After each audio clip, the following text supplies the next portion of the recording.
everybody. Seems she's just not gonna show up, huh?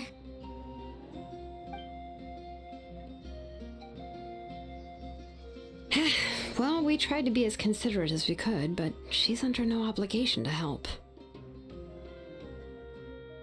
That might be true, but this is still a request from the Pyro Archon, right? Shouldn't the subject always answer the call of their Archon? A subject? Well, if you ask me, I'd say we're all more like friends with the Archon. Yes, Mawika is our leader, but that doesn't mean there's any kind of tall barrier between us and her.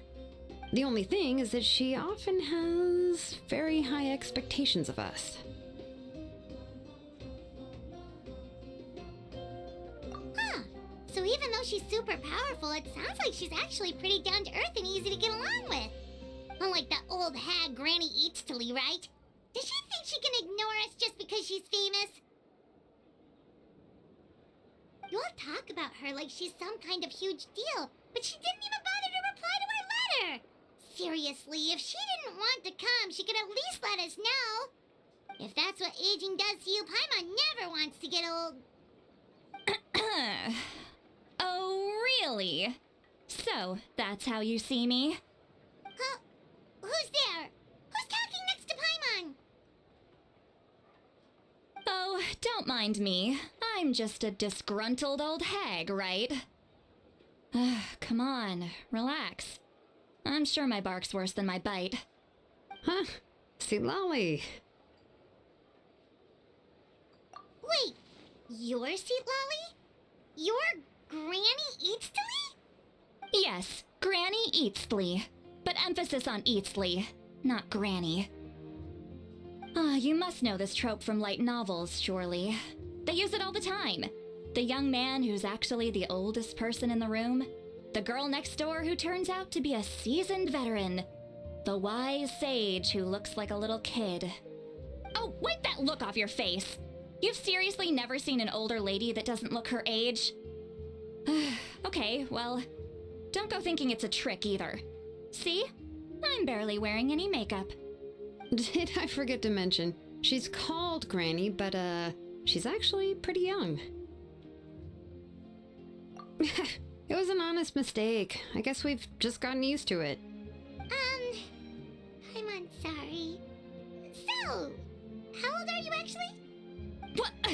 How dare you? Don't you know it's rude to ask a lady her age? Paimon really didn't mean to offend you, it's just that, your case seems really unique. Oh, Paimon just wanted to apologize, but now she's putting more and more of her foot in her mouth. Really, Paimon just got a little mad since we thought, well, you were gonna leave us out to dry. It was my idea to invite you here, Seat Lolly. So if you're upset, you can just take it out on me.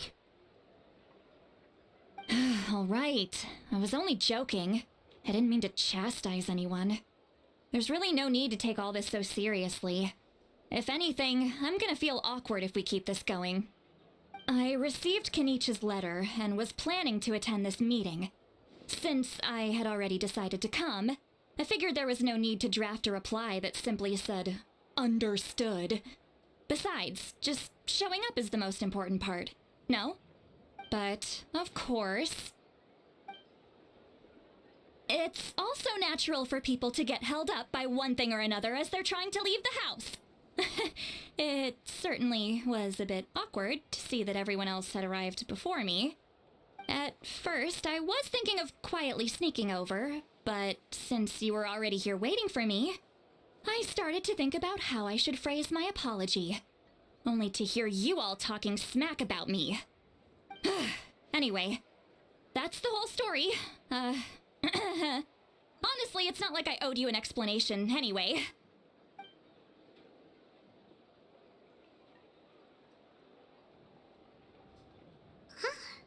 What's with that expression?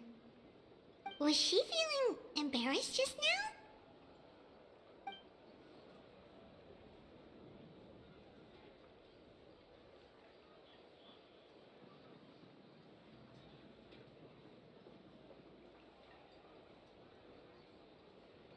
When the Masters of the Night Wind say they struggle dealing with her, I wonder if the feeling is mutual. She seems to be pretty awkward herself. Everything she does and says seems a little forced. Anyway, Shilonen, I heard that you require my help in crafting an ancient name. Correct. The situation isn't like anything we've handled before. Let me explain.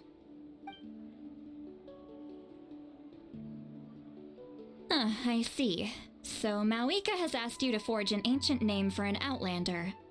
Well, that would be a first. And you've also heard all about Auroron. I must say, he's always been a good kid. I can't see him joining the Fatui of his own volition. He must have been coerced somehow. Yeah, that's what we came here to ask you. We'll help bring Auroron back if you help us solve the problems of forging the ancient name. What do you think? I suppose I'll just call you Traveler for now. Traveler, come here. Let me take a good look at you.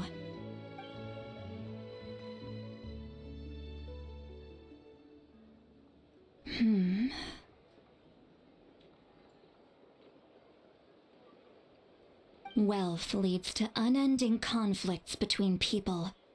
Yet you alone transcend the value of gold. Baleful thunder and wrathful waves bring terror to mortal hearts. Yet again and again, you've braved them to find new worlds.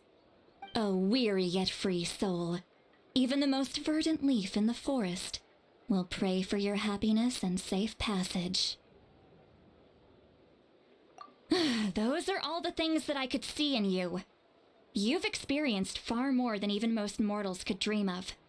You possess the heart of a sincere hero, along with the conviction to lift a torch above your head and walk headlong into the night. Huh? Don't move. There's something here. Huh? What thing? Don't scare Paimon. Is the Traveler gonna be okay? Shoo! That should do it. You've just returned from the Night Kingdom, so some fragments of souls were still stuck to your body. No need to worry. I've just cleared out the last of them. Isn't that kinda like having part of a ghost come back with you? It's nothing as serious as that. If left unattended, the most it could do is stir up some chaos in your mind, and generally worsen your mood. Well, in that case, better to get rid of them.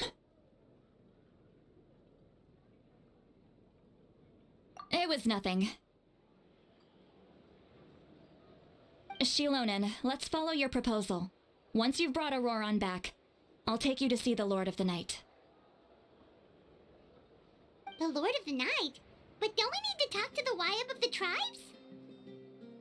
Something this important is beyond their jurisdiction. Only the Lord of the Night can decide whether we can grant an ancient name to one who does not hail from our lands. The Lord of the Night is an ancient entity that rules over the entire Night Kingdom, constantly borrowing the power of the sacred flame to combat corrosion from the abyss. Oh, so you're basically saying it's even more powerful than the Wyab of the tribes. Well, that sort of makes sense, being the Lord of the entire Night Kingdom and all. Not exactly. It's not so much that one's more powerful than the other.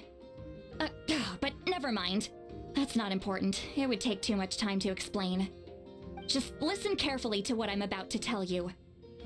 The Lord of the Night is currently in a deep slumber, and we can only communicate with its consciousness while in a trance.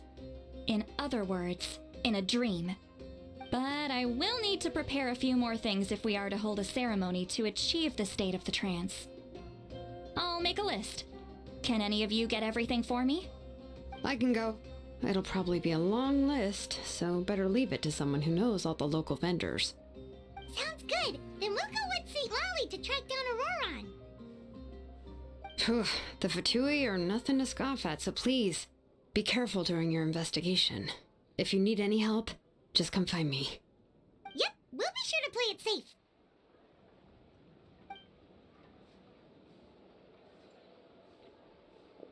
All right, now it's time for us to catch that brat and bring him back. Oh, I'm sorry I made you wait earlier. It was actually because I decided to swing by Auroron's place to look for clues. He has always lived alone, and I found a broken jar in his house. There was also something off about his phlogiston aphids, which I assume is because their keeper has been gone for quite some time. And interestingly enough, I saw some slash marks in the house that did not match any of our local weapons. My guess is they were left by Snezhnayan arms. Oh, sounds like the Fatui broke into his house and took him hostage. But why would they kidnap a kid who just spends his days living in the country and raising aphids? He's only in his 20s. What would they want with him? That's not to say that I believe he's totally innocent, of course. Since he's the only one who was kidnapped out of everyone in Natlan, he must have done something to attract their attention. In any case, we'll get to the bottom of this once we manage to get him back here.